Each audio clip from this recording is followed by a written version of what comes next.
What is going on, everybody? Welcome back to the channel. After Sound here, bringing you Splinterlands content every single day. We also stream right here on this channel every Tuesday, Thursday, and Sunday morning, so come by and say hello.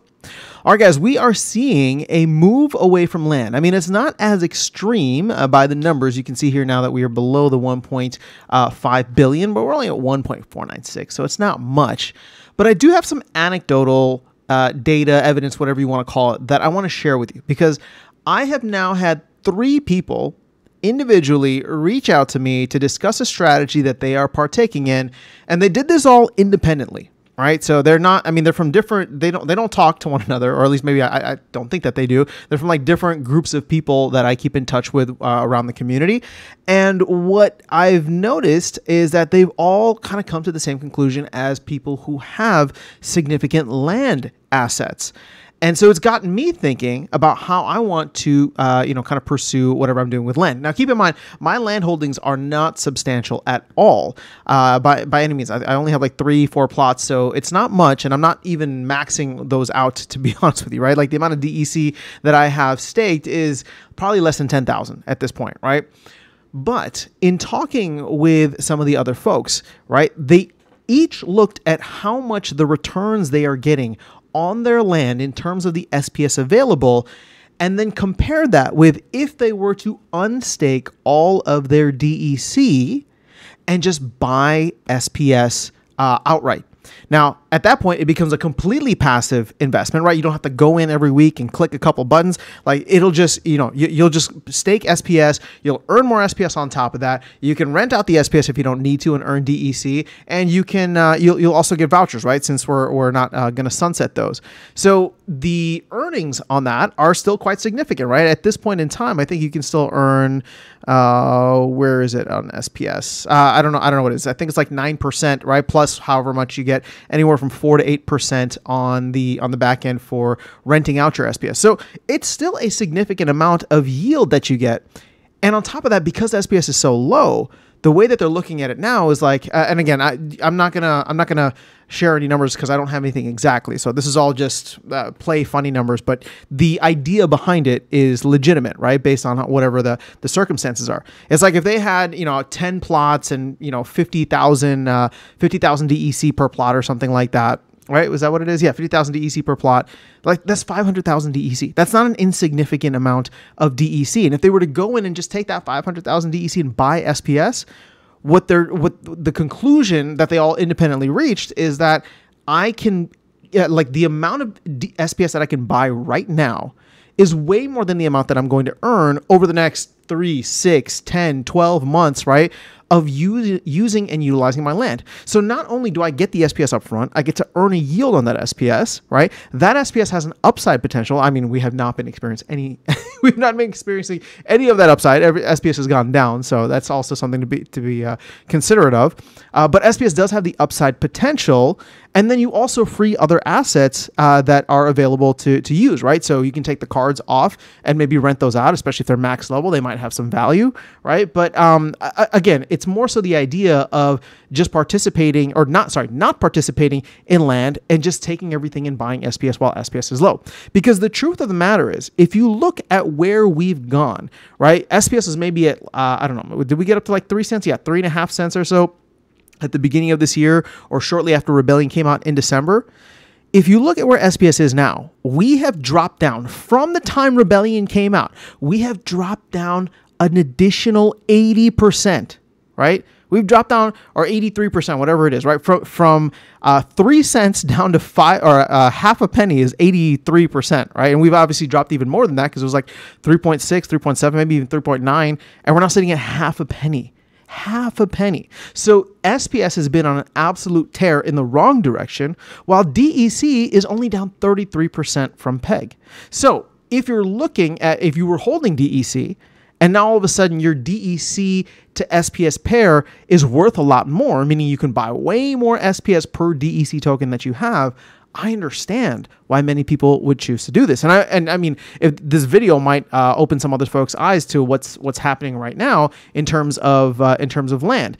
But again, I'm just putting this out there because I'm curious to know if anybody is looking at this in a different way, or if you're banking on other things within land. So keep in mind, SPS isn't the only thing, right? The big thing that Matt was pushing early on was research. Everybody's going to want to have research, and it's going to be a big part of whatever. And honestly, like at this point in time, and I'm not trying to say this to be difficult, I'm just looking at like realistically, I think we're going to get some land updates by the end of the year. Right? Obviously not 2.0, but we're going to get some elements of 2.0 or whatever the 1.7 is going to be with some new resources that will come in.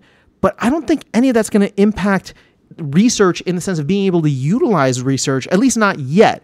And again, I could be wrong, right? We still have 5 months to go until the end of the year. That technically is a decent amount of time for the team to work some things. And, Investigator and Cryptomancer have been working hard on land. So those guys are studs, and I'm sure we'll be able to get some cool stuff out.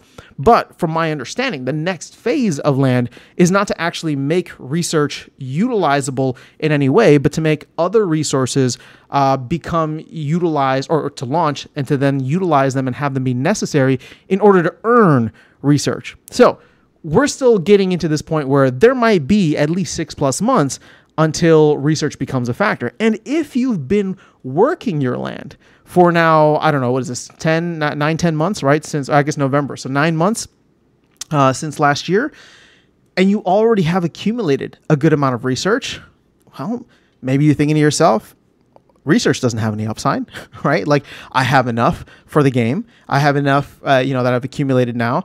Let me go in and get the upside, right? Let me go and swap my SPS or my DEC for SPS, since SPS is so low right now. And again, it can always go lower, right? SPS can go to 0 for anybody that doesn't think that can happen. It absolutely can. I don't think that it will, but I think it'll get really close if it's not close already.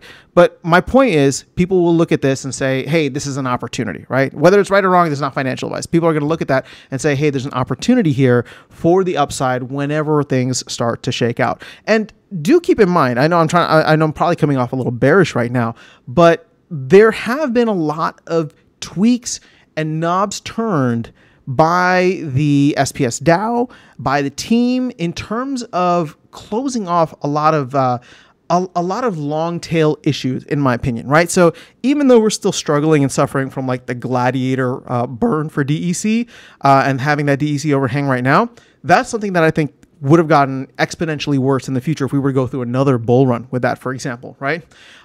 We've also reduced a lot of the SPS inflation from LPs, where there's talks to reduce or remove SPS inflation in other areas. So we are doing things slowly and steadily. And this is why I'm saying, at this point in time, from an economic standpoint, I don't know what's going to happen between now and like the end of the year in Splinterlands, but within the rest of the broader crypto ecosystem, I think that we're going to have an interesting 12 months, in which point Splinterlands can partake in the final, hopefully the second half of that, maybe early 2025, once the rest of that is shut off, once the new player experience is there, and if new players start to come in, buy up that SPS, and then we have all these other kind of, I don't know what to call them, like leaky faucets closed, right? There will be potential for some severe scarcity at that point. But I'm totally off the rails now. What I was really just focused on for this video was land. But getting back to that, and this will be my final point, we'll close the video out here, is the fact that DEC is a stable coin, right? And it technically shouldn't go over 1,000 to 1,000 DEC to $1 ratio, because that is the case. The upside there is okay, but it's not amazing compared to something like SPS potentially. And so therefore, people will look at this and say, well, I could always buy land later. And if I have to pay a premium, meaning that DEC goes back to peg, right? Then I pay 50% more than what I sold my DEC at. I'm going to sell my DEC at 0.66, but I'll be able to buy, and if I go back to land, I'll have to pay, a full $1 for it per 1,000. But if SPS does more than that, meaning, right, and SPS is at 0.0053 right now, if SPS were to go up to a penny at this point, you would double your money, right? And therefore, you would only need to take half of what you earned to then go back and buy the DEC that you sold with, right? So, or sorry, three-fourths, whatever the math on that is. You would still come out ahead with SPS just going up to a penny from here. But again, it can always go lower, right? You could buy SPS right now and it could drop to 0.0025, and then all of a sudden you would need SPS to do a 4x, right? But that's besides the point. I'm just trying to lay out what has been an interesting thought process from many people independently, and I'm curious if anybody else is partaking in this, seeing the opportunity, or at least believing that it is an opportunity right now, and then weighing that on the other elements of land when you think those elements might come in, right? I think Q4 might be a safe bet once the new player experience is done. But let me know your thoughts. I'm very curious to hear, because I know a lot of folks are still really excited about land and are still very much engaged with it. To me, it's an idle clicker at this point. I just go in every couple of days and click buy, or not buy, but claim and then sell my grain. But I know other folks are really trying to position themselves for the future, especially because now things are on a dip. So very curious to hear your thoughts. Let me know them in the comments below. Otherwise, I'll catch you all in the next one and see you around the game. Take care.